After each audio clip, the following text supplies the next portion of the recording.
It's getting chilly outside and November's getting mad and hairy. Mad and hairy? You wouldn't be talking about me now, would you? It's Wizarding Weekend.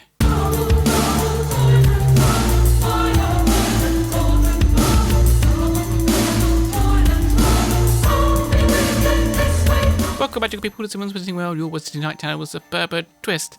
And I was slightly sleep deprived, so if I run out of energy halfway through this and the coffee isn't keeping up, it is I blame it clearly on the child. The Grim? No, the child. Are you crazy? I am Professor Trelawney. Together we shall cast ourselves into the future. Anyway, yes, she is keeping me up a lot. And, yes, going through a little phase of not sleeping, and I slept on the floor last night. Anyway, I am a little bit sore. So anyway, this Wizarding Weekend is November the 27th to the 30th at 7 p.m. UTC to 7 p.m. UTC again. We will be going through some pretty cool stuff. We're going to compare this to the last Wizarding Weekend. And we see a change that at first looks, oh, this is a positive change, makes it easier. But not necessarily. We'll go into looking at that family XP in a jiffy. Rewards for this one are 200 magical care of creatures family XP, 2 Dada. Okay, new battery. So, rewards for this one are 200 care of magical creatures family XP, 2 Dada books, and 2 spell books. Although mainly the reward is going to be the Foundables. And previous Wizarding Weekends have been a bit iffy, but we actually have a whole page covered in a Wizarding Weekend. And that's quite rare. Usually it's only community days. So mechanics for this one are boosted Foundables on the map, and from Tonic for Trace Detection, we have a Baby in the Region Ridgeback, Buckbeak, Hagrid, Dragon Eggs, and Grawp. Okay, yeah, it's related, but it's definitely a different page. Different family, actually. So we also have the chance of runestones when returning them. Is chance the new soon? And guaranteed, if you don't know that word, then you haven't been following Wizards Unite for as long as we have. So we have a guaranteed main registry fragment from Forest 4 and upwards. And care of magical creatures, runestones will only reward Hagrid's Hut and the Abraxan Winged Horse. So that gives us our full page of Foundables boosted. So what can you do now? Ensure you have Trace Tonics and Extimulo Potions. Many Extimulos I found. That always runs out every event, every community day as well. It just I blow through those Extimulos. I mean, I use them at the best of times a lot anyway. I go for the basic ones because I have them fully boosted, which makes them pretty cool. Pretty effective most of the time. I'll get my Foundable 1 or 2 shots before they get a chance to depart. Stop placing images. Stop.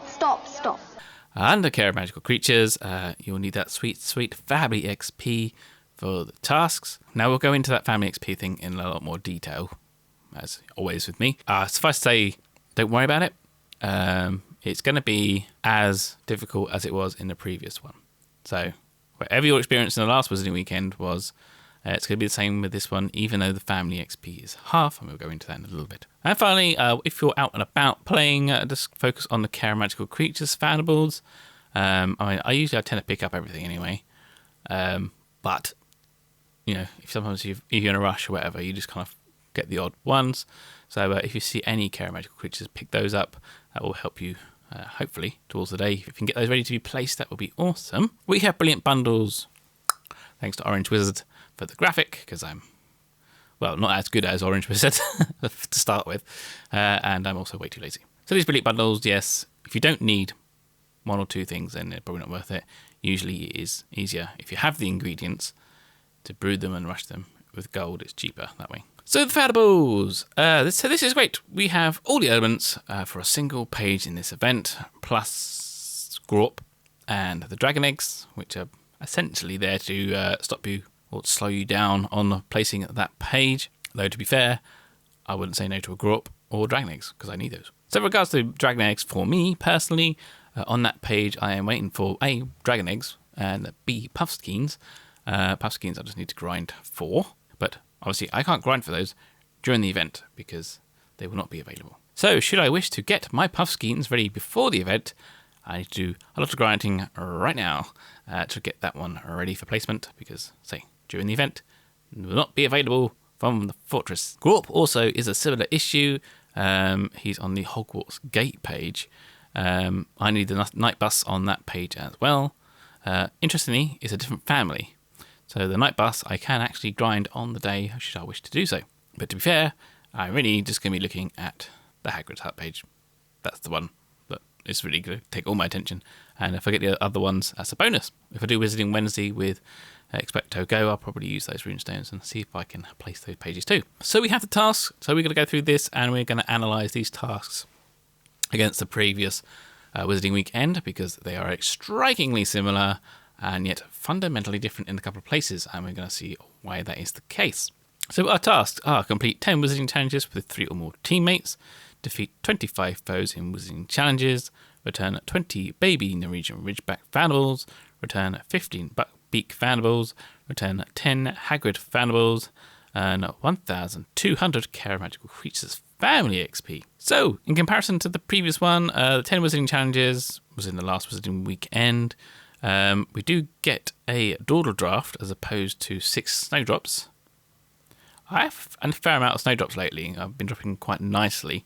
So I think Dawdle Draft is quite a good idea. Let me know in the comments below if you think otherwise, of course. The Foundable numbers are also the same as the last Wizarding Weekend with 10, 15 and 20. So expect similar spawn rates as the previous event, I would say. Those rewards are also identical. So here is where it changes. The 1200 family XP is down from 2000. So that's much easier, right? Not really, and we're going to look at the numbers right now. Also, just to note that Bruthius Brain Elixir does not work on family XP if you're new. So we look at our Foundables. So we have the Baby Norwegian Ridgeback, which is a very high threat. You'll get 7 family XP for that. Buckbeak is severe, you get 10 for that. Hagrid is an emergency, you get 20 for him. Dragon Eggs, they are high and you'll get 5. And Grorp is severe and doesn't count because it's on a completely different page. If we are to use that maths and times it by the amount of Foundables we need for our tasks, that gives us 490 family XP. Now, the previous event, if we did the same thing, that was actually 675. So we are down by about a third on that one. It's just the makeup of the Foundables. So with the silver page, if we could look at repeat image collection, we'll be getting around about 675 for placing images.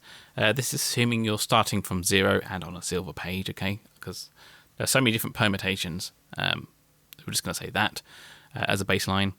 This is also down from 1,700 from the last event as well. Again, that's just the way the makeup of the Foundables. So you can see now why they lowered the bar from 2,000 family XP to 1,200. It's actually in line with the family XP you'll be getting by returning these Foundables. So all in all, does it balance out? Well, even with the decreased family XP, you are just shy of the 1,200 by completing the tasks and using the repeat image collection. This, of course, doesn't take into account any fortress activity, and is assuming that you're collecting exactly the right amount of Foundables. And of course, we're going to have different spawn rates, so you're going to be over by some and, that sort of thing. But suffice to say, it does balance out. Niantic and WB have done the math. And yes, so even though the numbers are different, it should be around about the same as it was during the last Wizarding Weekend. Personally, I didn't find it much of a problem. It went well for me. I think the spawn rates were high enough. I have a good couple of clusters nearby. So if you know where there are certain clusters of spawns and it's safe to do so, go out and hit those clusters and you should be good to go. Of course, there's also tonic for trace detection as well. So all in all, I think we will be able to place the page. Hopefully I should be able to get to gold on this one, which will be groovy, to say the least. That's always been one of the hardest pages to get, in my opinion. Let me know in the comments below if you have a different opinion. Of course, I am interested to hear what you have to say. So any questions and information as the event starts will go into pinned comments below. So if you're having issues, check out the pinned comments below as well. And I may have some more information for you there. Things that pop up with like different spawn rates or whatever. Things that we can't account for right now. Don't forget to hit me on Twitter at the Zealman. That is for like all the latest news, information as it comes out. I also retweet content from people like Plotter 101 and other YouTubers and stuff like that. So, it's always a good little community on there. Also, there is Instagram for my AR pictures. It's getting a little rainy right now, so it's not really easy to take them. But never mind. I do them when I can. So don't forget to like, subscribe, and hit the bell. It really does kind of help support the channel because of YouTube and the way it works. And don't forget to brush up on your spells. Get you once ready. Wizards Unite.